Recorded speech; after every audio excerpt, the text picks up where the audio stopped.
y amigas del noticiero.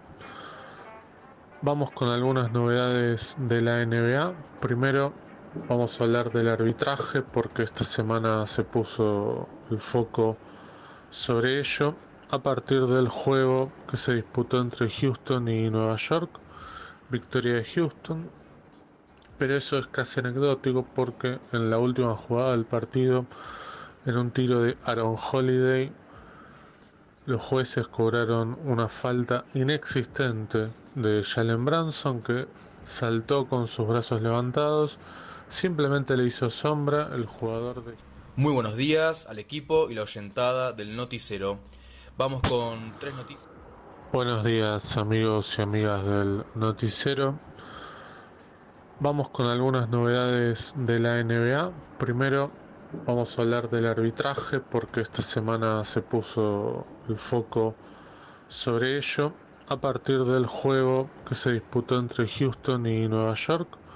Victoria de Houston, pero eso es casi anecdótico porque en la última jugada del partido, en un tiro de Aaron Holiday, los jueces cobraron una falta inexistente de Jalen Brunson, que saltó con sus brazos levantados, simplemente le hizo sombra, el jugador de Houston lanzó el tiro, terminó el cuarto, la pelota pegó en el aro, no llegó a entrar y Brunson apenas toca al jugador una vez que el, el jugador ya había vuelto a una zona normal después del tiro, es decir, ese leve contacto que hubo no pudo haber sido cobrado como falta.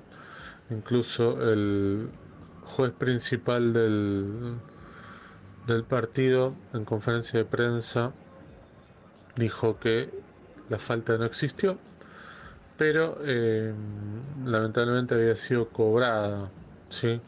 Por el árbitro Jason Goble, ¿sí?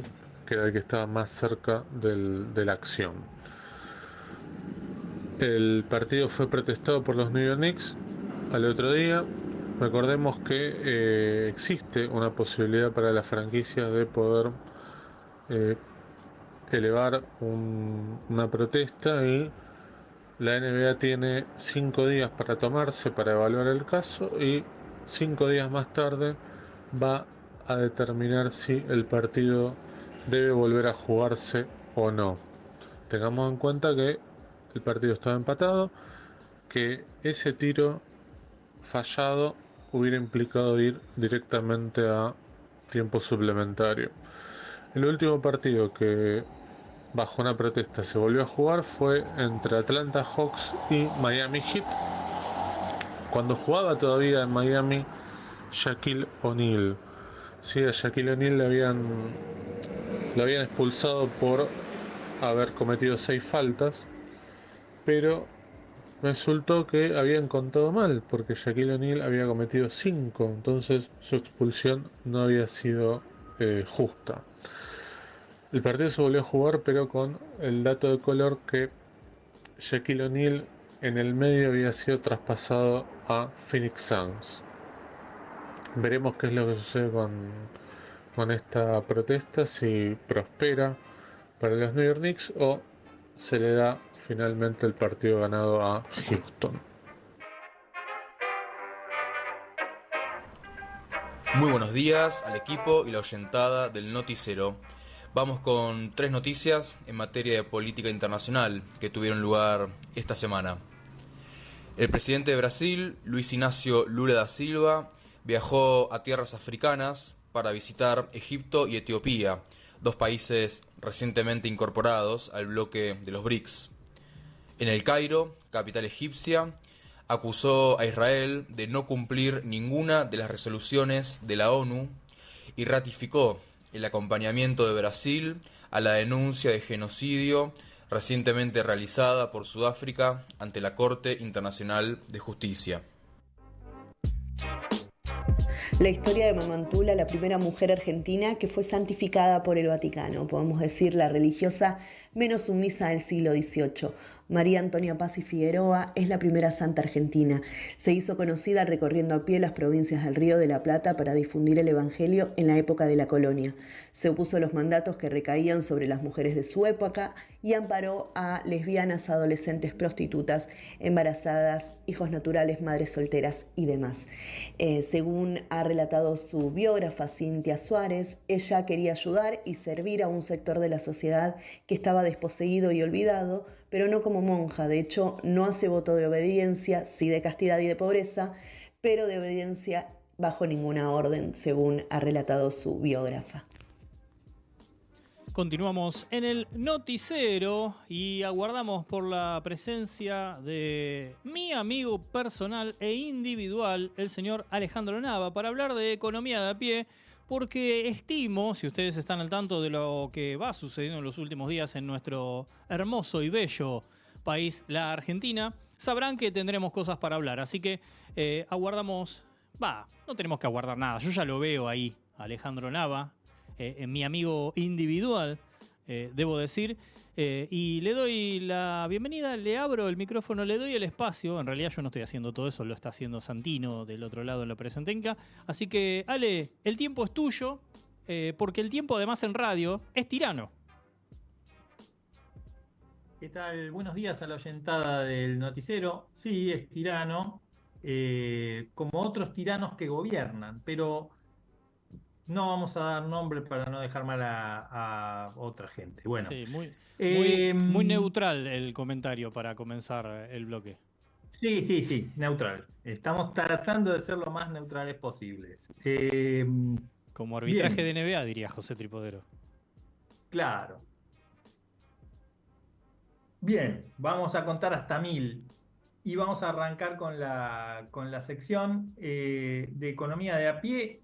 Noticias realmente desalentadoras en lo que se refiere a el índice de inflación, que si bien ha bajado respecto de lo que es el mes de enero, perdón, del mes de diciembre, que se conoció en el mes de enero, del 25%, este índice del 20,8 es elevadísimo, es altísimo, es un escándalo.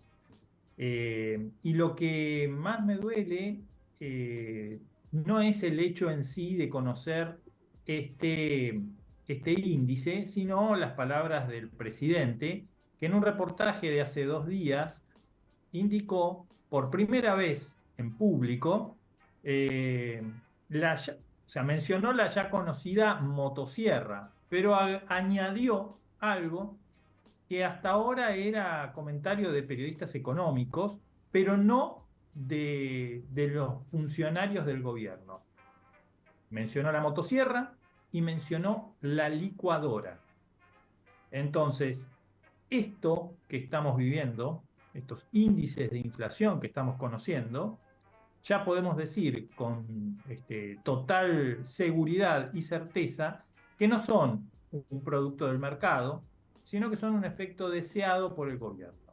Lo cual me parece terrible, porque hasta aquí uno podía pensar que se estaba llevando de manera ingenua un pensamiento liberal de libre mercado, en donde los factores del mercado interactuando fijaban libremente los valores de las mercancías. Pero lo que dio a conocer el presidente en el día de antes de ayer, en ese reportaje, más allá de otras barbaridades que surgieron en ese reportaje, con ataques evidentes a la cultura, tiene que ver con un plan de licuación de los ingresos de las familias.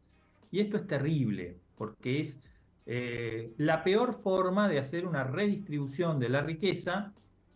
Y lo que es peor aún es que no es en beneficio de la mayoría de la población, sino que es en beneficio de grupos concentrados que podemos mencionar en el sector de alimentos, en el sector de energía y en el sector de transportes y comunicaciones.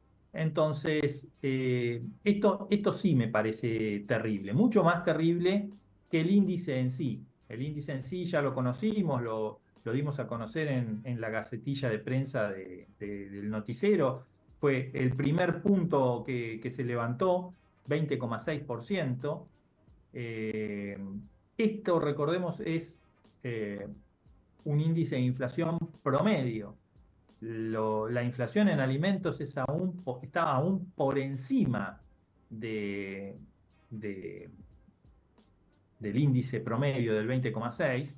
Recordemos, en alimentos el índice está en torno al 21%. En transporte fue del 26,3% en virtud de los ya conocidos aumentos en las tarifas. Y es de esperar que en los próximos meses de marzo y abril haya nuevos aumentos. Los porteños los van a sufrir en un medio de transporte que es, te diría, el más importante de la ciudad, como es el subterráneo. Y en comunicación también del 25%. Por lo tanto, no son auspiciosos los próximos meses en lo que se refiere a índice de inflación. Veremos cómo se comporta la canasta de útiles, porque ya en marzo comienzan las clases. Y también van a comenzar a llegar, ya muchos que mandan a sus hijos en colegios privados están recibiendo notificaciones de los colegios privados con aumentos en las cuotas de los institutos privados. Por lo tanto, se prevé una superpoblación de la matrícula en colegios estatales, en colegios públicos, en donde lo único que se paga es la cooperativa escolar, no hay una cuota mensual. Pero esto seguramente va a ser un conflicto porque va a afectar a la canasta de educación. El gobierno mencionó en el día de ayer, detrás de toda esa parafernalia de lo que fue Lali Expósito o Lali Depósito, como le gusta decir al presidente, mencionó la contemplación de un voucher para la canasta escolar, pero no se determinó más que el título. La verdad lo veo muy verde, lo veo de muy poca implementación, de muy poca vida, pero habrá que estar atentos, probablemente haya anuncios en este sentido. Sinceramente estoy indignado, esto más allá de comunicarlo, quiero expresarlo. Estoy indignado porque la política de gobierno realmente es todo lo contrario a lo que se anunció en las elecciones. El ajuste lo está pagando la clase media y la clase de menores ingresos, los informales, los trabajadores informales, que no tienen paritarias y que no se rigen por el sueldo mínimo anual, el sueldo mínimo vital y móvil. Y en realidad todos los que andamos a pie lo estamos sufriendo. Así que auguro que la vamos a tener que incorporar a Vicky en nuestro habitual conjunto de pobres, ya que creo que de los tres vamos a terminar siendo pobres.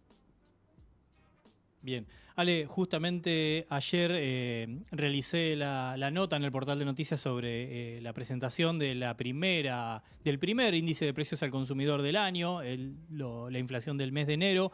Todas esas cifras que bien dijiste se condicen con el complemento de la información, y estaría bueno por ahí desmenuzar algunos lineamientos, algunas cifras, y obviamente abro el juego para que las analicemos en conjunto. Por ejemplo, la división, dice el informe de INDEC, con mayor incidencia en todas las regiones, porque también está separado las regiones más afectadas por el índice inflacionario. Si querés, lo menciono rápidamente. La Patagonia es la que más padeció la inflación en el mes de enero, con 24,2%, seguida por Cuyo, con 22,3%, el noroeste argentino, 21,7%, y la región pampeana, 21,2%. Debajo de la línea media, recordemos, es 20,6% la inflación media del mes de enero. Se ubica el Gran Buenos Aires con 19,6% y el noreste con 19,5%, muy cercano a la cifra promedio nacional. Pero volviendo a lo que es la división con mayor incidencia en todas estas regiones, fue la de alimentos y bebidas no alcohólicas, que tuvo una inflación en el mes de enero solamente de 20,4%. Y dentro de lo que es alimentos, lo que más aumentó fue carnes y derivados y pan y cereales.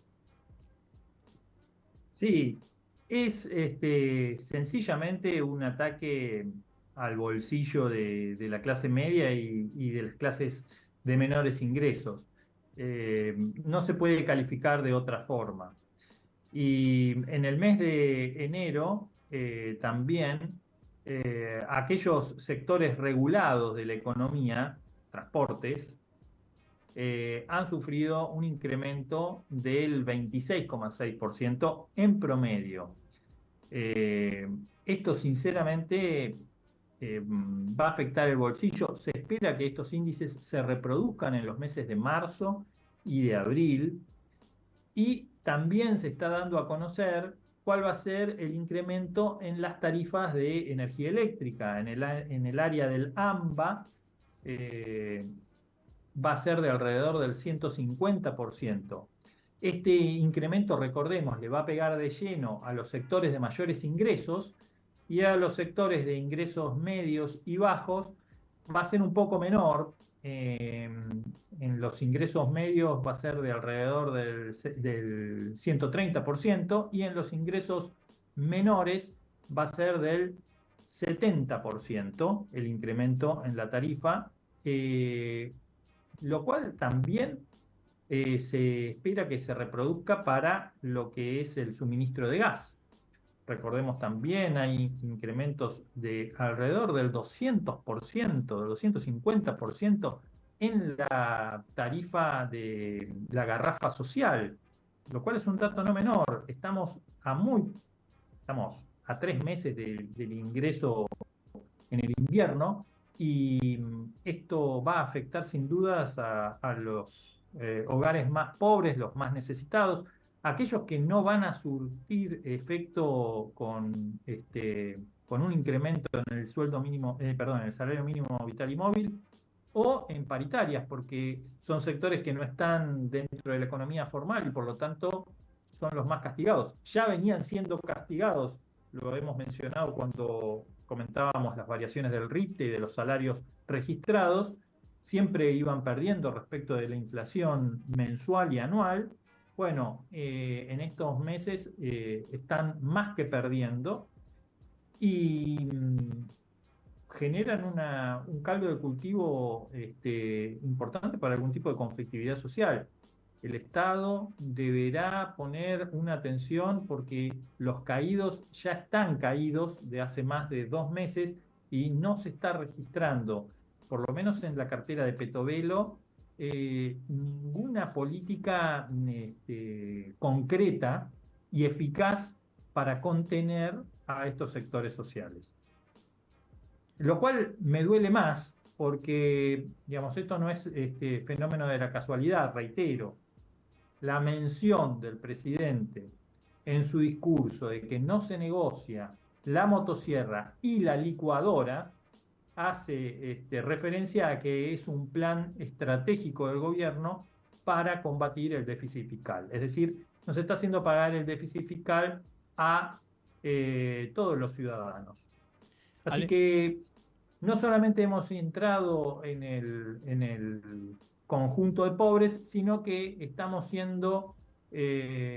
ingresando, digamos, a lo que se denomina la casta económica. Así que mucha indignación. Estoy tratando de ser lo más mesurado posible, porque la verdad es que te noto alterado, vale. Te noto alterado. Te tiro un dato más. Indigna este tipo de cuestiones. Bien, te tiro un dato más y cualquier cosa, si querés, explícalo, porque no vas a necesitar más que una línea, pero a veces cuando hablamos de economía, lo más básico se empieza a tornar un poco confuso y siempre volver al principio a explicarlo vale la pena. Voy a mencionar la variación interanual nacional justamente de inflación. Decirlo en una línea, pero antes completo con el dato, porque marcó un récord de 254,2% en el mes de enero, justamente el informe de INDEC. Mencionalo ahora a la brevedad, pero lo que quiero destacar de esto es que cuando buscaba la información para hacer el artículo, que pueden leer en Punto Cero con toda la información y los números que compartió Ale, por segundo mes consecutivo el índice de precios al consumidor, el famoso IPC, si querés también mencionarlo, marcó la cifra más alta, y esto sí me resultó muy llamativo, por eso lo incluí, es que desde marzo de 1990 no se marcaban los 2 meses así con tanto récord que superaba un 20%. ¿Por qué? Porque en el mes de diciembre de 2023 se ubicó en 25,5% la inflación y ahora tenemos en enero 20,6%. Las más altas, Sí, las dos más altas en los últimos 34 años. Sí, exactamente. Y estamos hablando de enero, estamos hablando del año 1990, que es el año post hiperinflación del gobierno radical. Es decir, recordemos, hagamos un poquito de historia.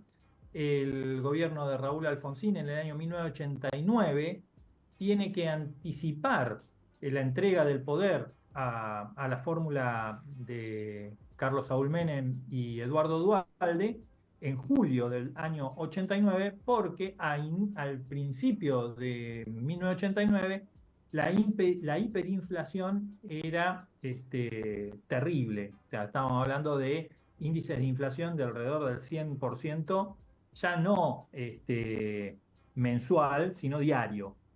El gobierno de Carlos Saúl Menem recibe esa herencia sin beneficio alimentario, rápidamente logra bajar la inflación, pero tiene un rebrote en enero de 1990, hasta que luego, en el año 91, implementa el plan de convertibilidad Domingo Felipe Cavallo, es decir, durante el gobierno de Carlos Saúl Menem, y en ese momento era el ministro de Economía Herman González, se sí. produce una incautación de los ahorros. Algo que yo no quiero ni mencionar en este momento para no generar una crisis bancaria, pero que ante los rumores de dolarización no sería de descartar. Y esto muchos analistas económicos están ya poniendo las alertas. Es decir, si es cierto, como mencionó en el día de ayer, que estamos en un 85% de éxito de una dolarización, el paso siguiente sería una incautación de los depósitos de los ahorristas del mercado bancario, ya no como la que ocurrió en el año 2001 con el corralito y el corralón de Domingo Felipe Cavallo, sino más parecida a aquella de Herman González de principios del gobierno de Carlos Saúl Menem. Esto es la transformación de los plazos fijos en bonos. En ese momento la moneda era el austral y la medida fue para aquellos depósitos a plazo fijo de 1.000.000 de australes. Es decir, quien tenía 1.000.000 de australes iba a recibir bonos nominados en australes, en la moneda de curso legal vigente, por 1.000.000 que devengaban una tasa de interés del 5% mensual. Era muy buena, pero esos ahorros la gente los necesitaba para el diario vivir, por lo tanto tuvieron muchos que desprenderse de esos bonos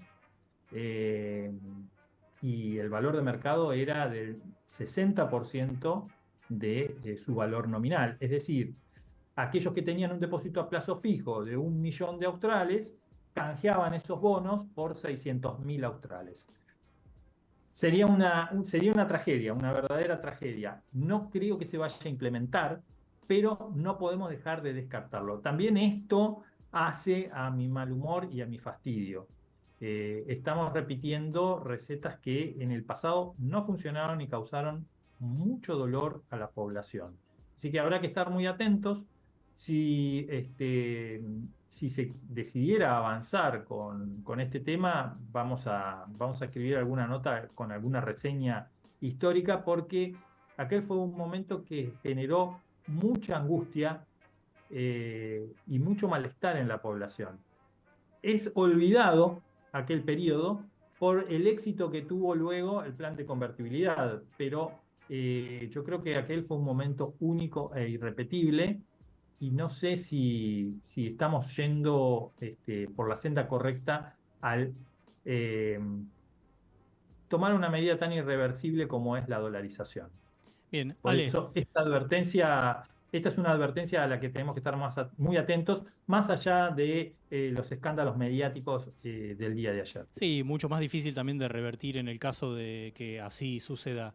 Ale, gracias por la clase de historia. Lo de IPC y variación interanual no nos queda tiempo para charlarlo hoy, así que pendiente para intro, para próximo encuentro acá en el Noti.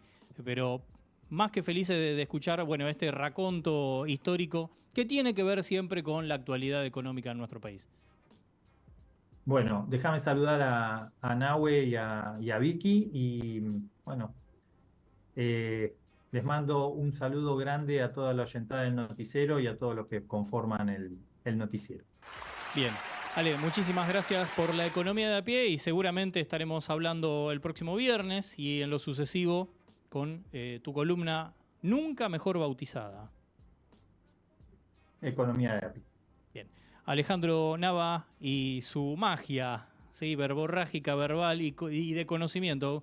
Clase de historia incluida para quienes no vivieron o no recuerdan lo sucedido allá, hace lejos, en marzo de 1990, en ese verano del 90. Que recuerdo, yo era chiquito, me acuerdo que lo comentaba, no entendía qué pasaba, estaba en Mina Clavero en ese entonces. Nadie lo preguntó, pero no importa, lo tenía que decir porque de esa forma hago el entre para decirles que nos vamos a un corte con un flash informativo, con lo que hay que saber en esta jornada de viernes. Música para esta breve intro a lo que va a ser un fin de semana muy lindo como suele suceder. Y luego una hora más de noticiero. Así que flash, música y ya volvemos.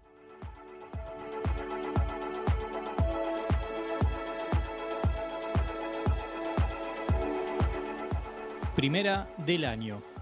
Este jueves, INDEC publicó el informe de inflación del primer mes del año, que fue del 20,6%.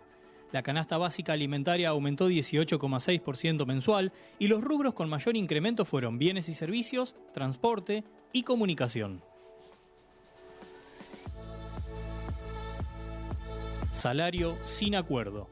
El gobierno nacional, cámaras empresariales y organizaciones sindicales no llegaron a un acuerdo por el salario mínimo vital y móvil. Entonces se va a definir por decreto. El pedido era para actualizar 85% los sueldos y fijar una base de 288.600 pesos.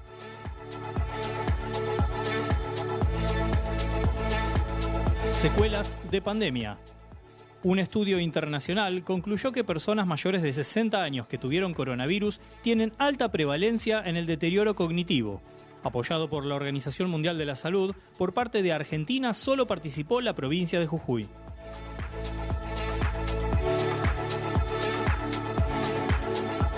Muerte opositora. El principal líder contrario al gobierno de Vladimir Putin murió en una cárcel en Rusia y no fueron reveladas las causas del hecho. Luego de dar un paseo, Alexei Navalny dijo sentirse mal y perdió el conocimiento.